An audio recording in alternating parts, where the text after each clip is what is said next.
नमस्कार, आप देख रहे हैं नेडिक न्यूज और मैं हूं आपके साथ पद्मा श्री शुभम। देश की सबसे बड़ी जांच agency central bureau of investigation यानी सीबीआई, जिसे लेकर साल 2019 में काफी ज्यादा हो हल्ला रहा, अपने दो मौजूदा शीर्ष अधिकारियों के बीच के तनातनी और कार्रवाई को लेकर काफी ज्यादा चर्चाएं रही। सीबीआई के अधिकारों के बारे में आज बात करेंगे कि आखिर सीबीआई काम कैसे करती है और उसके जिम्मे क्या क्या अधिकार आते हैं। सीबीआई को शुरुआत से समझते हैं। सीबीआई का गठन साल 1963 में किया गया, जिसका काम कुछ इस तरह से है कि एजेंसी राष्ट्रीय और अंतर्राष्ट्रीय स्तर पर अंजाम दिए गए अपराध, हत्या, घोटालों, भ्रष्टाचार जैसे मामलों और राष्ट्रीय हितों से जुड़े अपराधों की जांच करती है। उसकी ये जांच भारत सरकार की तरफ से करवाई जाती है।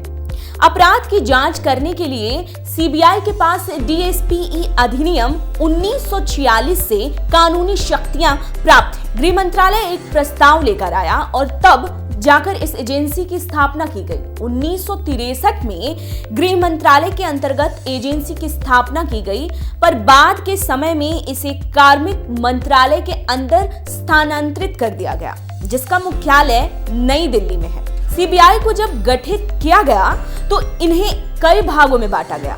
Anti corruption division, special crime division, directorate of prosecution, economics offence division, policy and coordinate division, administrative division और सेंट्रल फॉरेंसिक साइंस लेबोरेटरी। अब बात करते हैं काम की। इस केंद्रीय एजेंसी में काम कैसे होता है। सबसे पहले बात करते हैं एंटी करप्शन डिवीजन की। केंद्रीय सरकारी कर्मचारियों, केंद्रीय पब्लिक उपक्रमों के साथ ही केंद्रीय वित्तीय संस्थानों से संबंधित भ्रष्टाचार और धोखाधड़ी जैसे मामलों की जांच की जिम्मेदारी एंटी करप्शन डिवीजन के पास होता है। इकोनॉमिक्स ऑफेंस डिवीजन, ये डिवीजन बैंक धोखाधड़ी, आयात निर्यात और विदेशी मुद्रा अतिक्रमण, वित्तीय धोखाधड़ी, नारकोटिक्स, पुरातन वस्तुएं, सांस्कृतिक संपत्ति की बढ़ती तस्करी और विनिषिद्ध चीजों की तस्करी से जुड़े मामलों को देखता है। तीसरा है स्पेशल क्राइम डिवीजन, जो संवेदनात्मक मानववध, आतंकवाद, बम विस्फोट, मुक्ति धन के लिए अगवा करने का मामला और माफिया और अंडरवर्ल्ड के अपराधों से जुड़े मामले की जांच करता है। अब बात करते हैं सीबीआई के अधिकारों की, जिसका इस्तेमाल कर वो किसी भी जांच को अंजाम देती है। भ्रष्टाचार निरोधी अधिनियम की धारा 17 के मुताबिक करप्शन समेत अन्य मामलों पर किसी अधिकारी के खिलाफ जांच के लिए सरकार की आदेश की जरूरत नहीं है। कोर्ट के मुताबिक सीबीआई जांच के आदेश के जब दिए जाएं तो कोर्ट को खास एहतियात बरतनी होगी, जिसमें राज्य सरकारों के आदेश की जरूरत नहीं होगी। सामान्य अपराध विंग और आर्थिक अपराध विंग, ये सीबीआई के दो विंग हैं, जिसमें सामान्य अपराध की जांच सामान्य अपराध विंग करता है और आर्थिक अपराध विंग जांच करता है। अब सीबीआई से जुड़े कुछ सवाल हैं जो कई लोगों को उलझा देते हैं। आइए एक एक सवाल को समझते हैं। आखिर कब सीबीआई किसी मामले को अपने जांच के अधिकार में या अपने जिम्मे लेती है। दरअसल किसी मामले की जांच की जिम्मेदारी सीबीआई लेती है जब उसके सामने कुछ विशेष परिस्थितियां आ जाती हैं। अगर कोई राज्य सरकार किसी मामले की जांच का सीबीआई से अनुरोध करती है तो सीबीआई को पहले केंद्र सरकार से मंजूरी हासिल करनी पड़ेगी।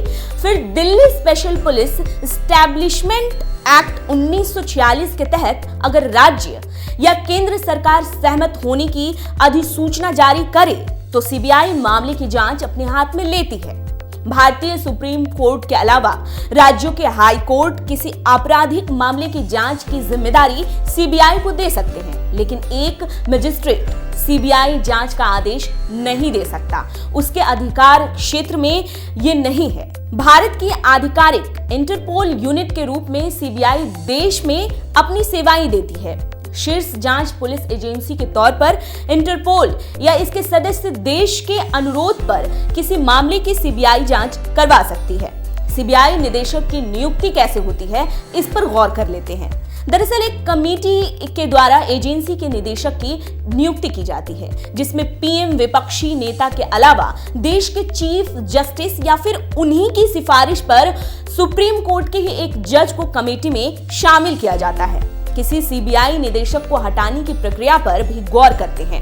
साल 1997 से पहले तक किसी भी सीबीआई निदेशक को कभी भी सरकार के द्वारा किसी उसकी मर्जी से हटाया जा सकता था, पर इस स्थिति में सीबीआई निदेशकों का स्वतंत्र तरीके से काम करने में कठिनाई आने लगी थी, जिसे देखकर सुप्रीम कोर्ट ने साल 1997 में आए विनीत नारायण मामले पर सुनवाई की और फिर सीबीआई निदेशक के कार्यकाल को कम से कम 2 साल तक के लिए तय कर दिया, जिससे कि एक निदेशक स्वतंत्र रूप से काम कर सके। सीबीआई से जुड़ी कुछ और जानकारी आपके सामने हम रखते हैं, जैसे कि सीबीआई डायरेक्टर इंस्पेक्टर रैंक से ऊपर के अधिकारियों को खुद ट्रांसफर नहीं कर सकता। ये इंस्पेक्टर रैंक के अधिकारी SP, DIG, DSP, SSP, IG और एडिशनल डायरेक्टर हो सकते हैं। CBI department of personal training यानी कि कार्मिक प्रशिक्षण डिपार्टमेंट के प्रशासकीय नियंत्रण के अंडर आता है। आईएएस अधिकारियों की काडर कंट्रोलिंग अथॉरिटी डीओपीटी है, लेकिन विशेष बात यह है कि एक भी आईएएस अधिकारी सीबीआई में नहीं होते, तब भी ये डीओपीटी के अंदर ही आते हैं। सीबीआई अधिकारियों के लिए कोई खास वर्दी तो तय नहीं है, लेकिन ये आपको फॉर्मल में दिखाई दे देंगे। Delhi special police establishment act में सीबीआई के बारे में जिक्र नहीं है, पर सीबीआई को इसी एक्ट के तहत चलाया जाता है।